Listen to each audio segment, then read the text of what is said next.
Magandang araw, Pilipinas! Ito ang Valiente News hatid sa inyo ng Office of the Vice President.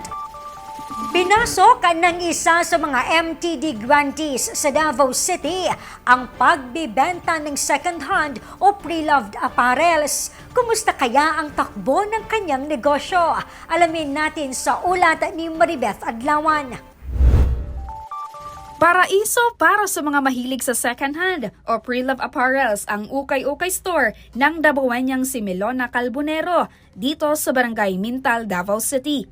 Kwento sa amin ni Melona, 5 taon na siyang nagbebenta ng ukay-ukay. Primero to sapatos, kitong gikan sa ruwas.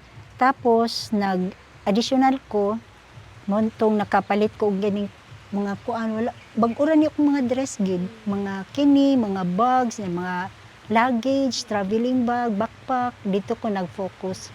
Dahil sa limitado lamang ang puhunan, ay konti lang din ang kanyang mga paninda noon. Kaya dumulog na si Melona sa OVP Southern Mindanao Satellite Office at nagsumite ng aplikasyon sa programang Magnegosyo Taday.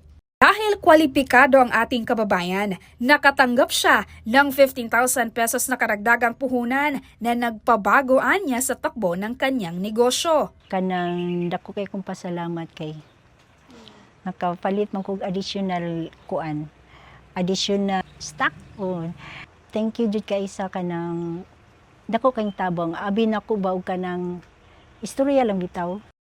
Vice President Inday Sara Adya lang, salamat sa mga kaayong. Ang kwento ni Melona ay patunay lamang ng anumang suporta, maliit man o malaki, ay malaking bagay para sa mga Pilipinong negosyante. Ako, si Maribeth Adlawan, lahat para sa Diyos, bayan at pamilyang Pilipino. Valiente News. Abangan ang iba pang mga balita dito lamang sa Valiente News. Ako si Claudette Loreto para sa makabuluhan, naninindigan at matapang na mga ulat at impormasyon. Maraming salamat.